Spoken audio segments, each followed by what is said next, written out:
Bismillahirrahmanirrahim. Cette deuxième série de vidéos est consacrée au chapitre 4 de l'électricité.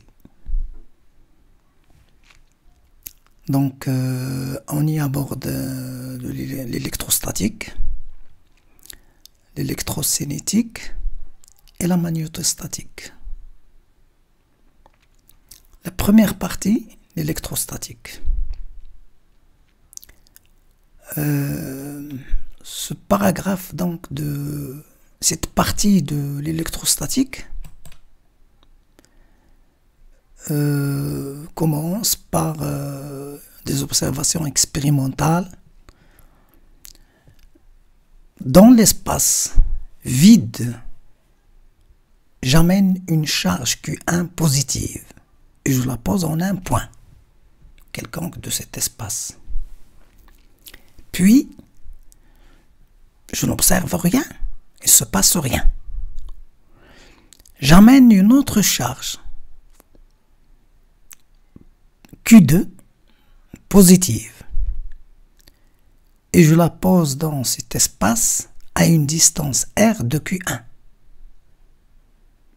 Alors, j'observe que les deux charges se repoussent.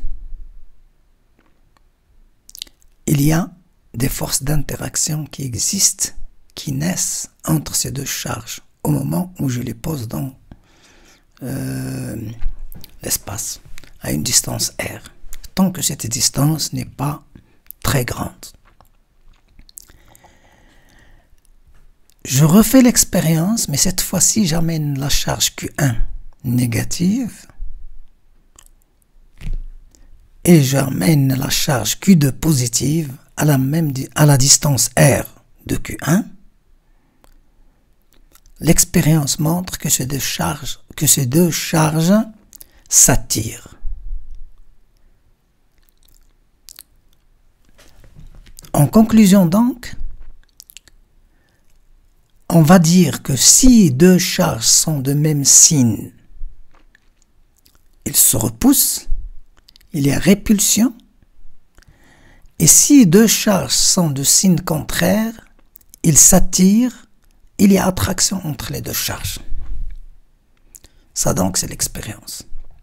La loi de Coulomb permet donc d'évaluer la force d'interaction entre ces deux charges, qu'ils soient d'attraction ou de répulsion. Coulomb a donné l'expression de la force suivante.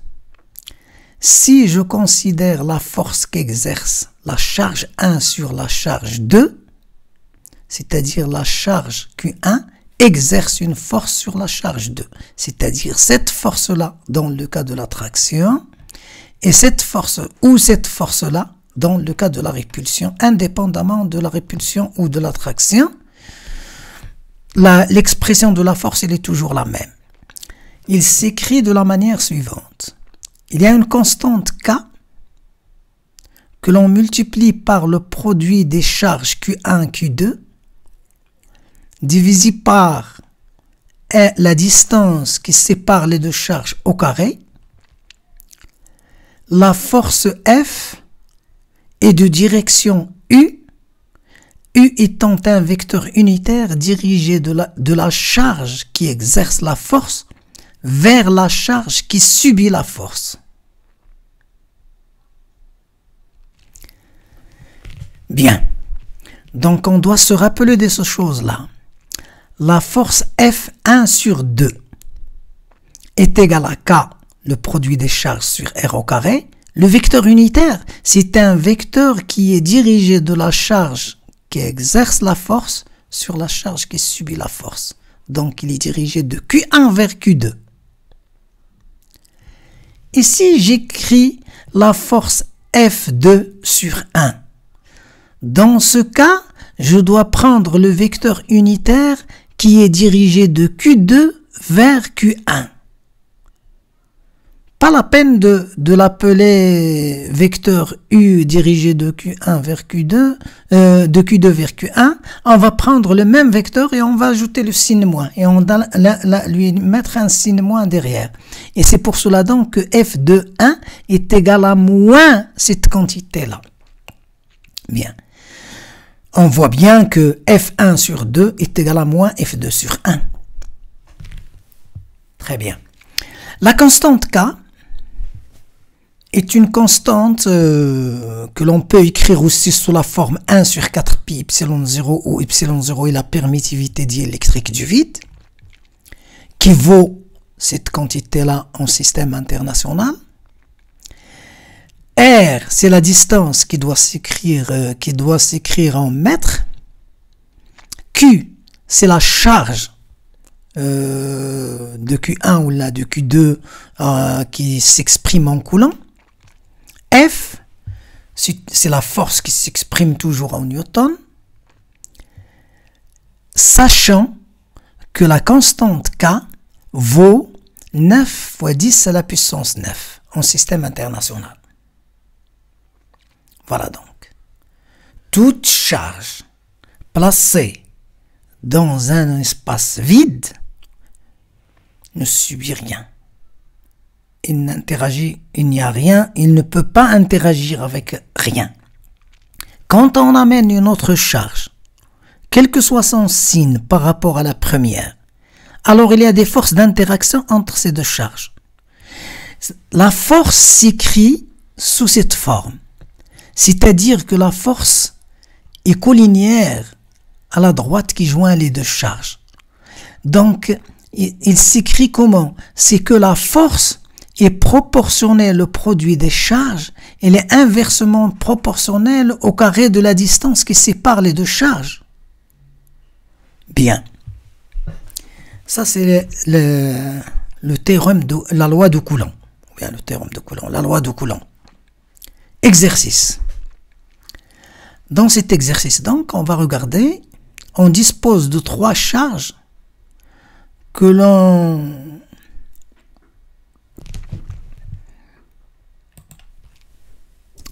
dispose de 3 charges qui sont placées comme on le voit dans la figure suivante, la charge Q au point O, QA au point A sur l'axe des X, QB au point B sur l'axe des Y. Très bien. Donc, les questions. La force déterminée, la force FQA sur Q, exercée par QA sur Q, exercée par QA sur Q. Déterminer la force qu'exerce QB sur Q. Écrire l'expression de la force qu'exerce QA sur QB. Quelle est la résultante des forces exercées sur Q? Bien. Alors, maintenant donc, voilà le schéma de la figure de l'exercice. D'après Coulomb, F QA sur Q, F QA sur Q, c'est-à-dire la force qu'exerce QA sur Q. C'est Q qui a subi la force de la part de QA. Elle est égale donc à K QA Q sur la distance au carré qui les sépare, c'est A au carré, avec le vecteur unitaire qui doit être dirigé de A vers O. Le repère cartésien X, O, Y, je sais que I est dirigé de O vers A, et dans ce sens. Donc je dois mettre moins I, et j'obtiens donc l'expression de la force. La même chose, la force qu'exerce F QB sur Q est égale à moins K QBQ sur B au carré. J'ai mis ici moins K et on a mis J parce que J est dirigé de O vers B. Donc on sait, donc je n'ai pas regardé le signe des charges. J'écris l'expression de la force, il a toujours la même expression, je dois savoir l'écrire. Je dois savoir écrire qu'elle est proportionnelle au produit des charges et inversement proportionnelle au carré de la distance qui sépare les deux charges. Et le vecteur unitaire, il doit être dirigé de la charge qui crée la force vers la charge qui a subi la force. Et donc, ces expressions-là sont claires et s'obtiennent facilement. Maintenant, la charge qu'exerce QA sur QB, je l'écris facilement. Je mets K, QA, QB sur A au carré. Pardon? Sur A au carré. De A vers B. Alors, sur D au carré.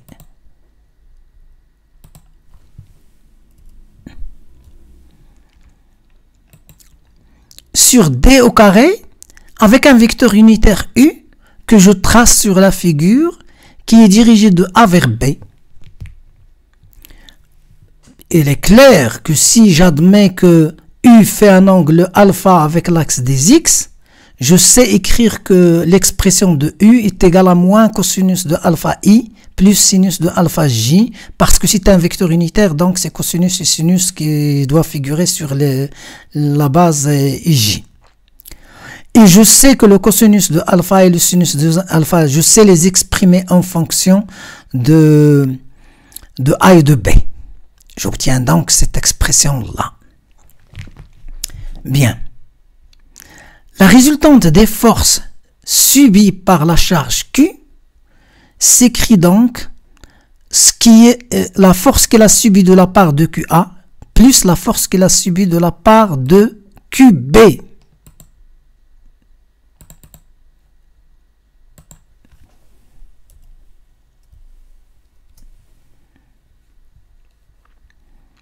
Bien. Alors, le résultat donc est évident et très simple à trouver. Bien. Ces résultats sont indépendants du signe des charges. Ça a été déjà signalé. Et pour la représentation des forces sur la figure, on a besoin des signes pour savoir si c'est attraction ou répulsion. Très bien. Donc ça, c'est les forces d'interaction. On s'est posé la question, mais qu'est-ce qui s'est passé au fait quand on a posé la charge Q positive en un point quelconque d'un espace vide? Qu'est-ce qui s'est passé dans l'espace? Pourquoi, si j'amène une autre charge, il subit la force? C'est que les propriétés de cet espace ont été modifiées par la charge, la première charge qui est posée en ce point. C'est que cette charge a créé en tout point de l'espace un champ vectoriel noté E.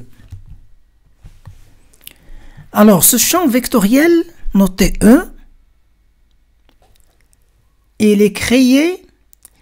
Il va être lié à la force, à l'expression de la force d'interaction. Alors, le champ E est un champ vectoriel. Son intensité est exprimée en volts par mètre et son expression est la suivante. Le champ E est égal à K, Q sur R carré U, de telle sorte que quand j'ajoute la charge QA, je dois mettre QA à côté de Q et j'obtiens la force. Toujours K, c'est 9 fois 10 à la puissance 9 et la R, c'est la distance séparant la charge du point où je calcule le champ. Bien. Il est clair donc que ce champ créé par la charge Q peut être de même sens que U si Q est positif, ou de sens contraire à U si Q est négative. C'est ce qu'on a représenté dans cette figure. Donc pour Q positive, le champ diverge, et pour Q négatif, le champ converge, c'est-à-dire il est dirigé vers la charge. En tout point de l'espace, si j'ai un point ici, le champ va être dirigé vers la charge. Toujours dans tout point de l'espace, le champ est dirigé vers la charge négative. Il sort de la charge positive. Bien. La relation donc entre le champ et la force, c'est que F est égal à QE.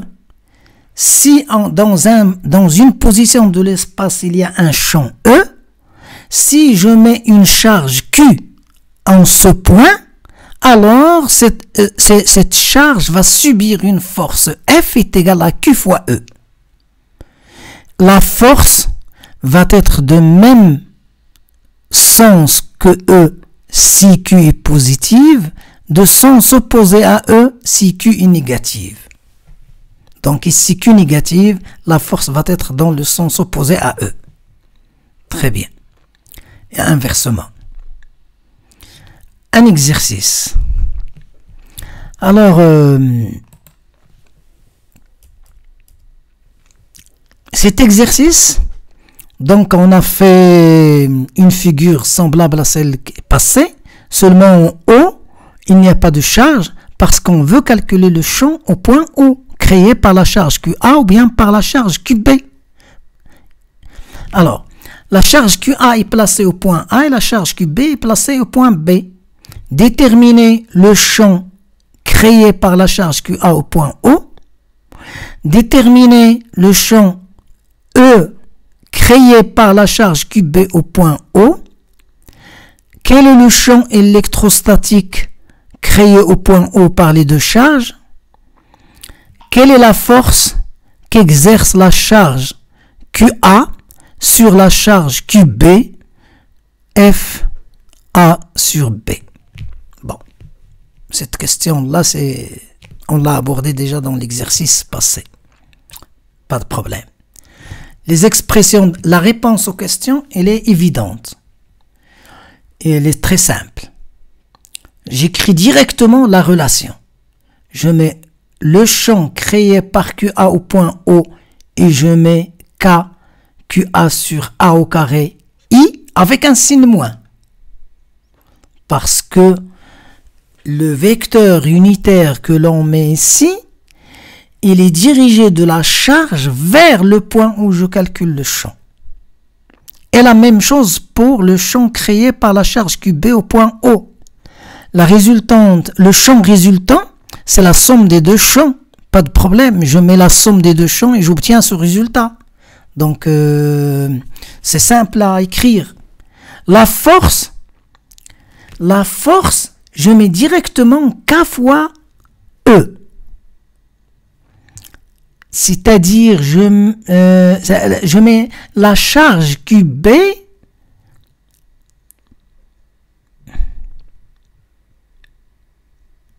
oui, j'ai confondu, j'ai supposé comme si, ici je calcule la charge, je calcule la force créée, la force subie par la charge Q qui est placée en haut. Bon, mais cette question-là, donc, elle a été traitée avant, je la laisse. Remarque. Ces résultats, donc, sont indépendants du signe des charges, pas de problème. On écrit les relations directement. Ici, on a à calculer une valeur. Je remplace la charge par sa valeur, qu'elle soit positive ou qu'elle soit négative. Par exemple, si la charge QA est égale à 1 coulomb, le champ E créé par QA au point O s'écrit sous cette forme. Donc, je remplace QA par 1. Dans le cas où QA est égal à moins 1 coulomb, c'est-à-dire une charge négative, je vais remplacer QA par moins 1 et j'obtiens donc ce champ-là. Pas de problème. Donc, etc. Bien. Le champ électrostatique créé par un ensemble de charges. Si j'ai un ensemble de charges dans un espace, en tout point M de cet espace, le champ résultant, c'est la somme vectorielle des champs créés par toutes les charges. Par exemple, dans le cas où j'ai deux charges, sur la figure ici, le champ E est égal à E1 plus E2. Donc la charge Q1 et la charge Q2. La charge Q1 est positive, il fait un champ dans ce sens. La charge Q2 est négative, il fait un champ dans ce sens. Et la somme des deux, c'est la somme vectorielle des deux champs. Je vous remercie. Wassalamu alaikum.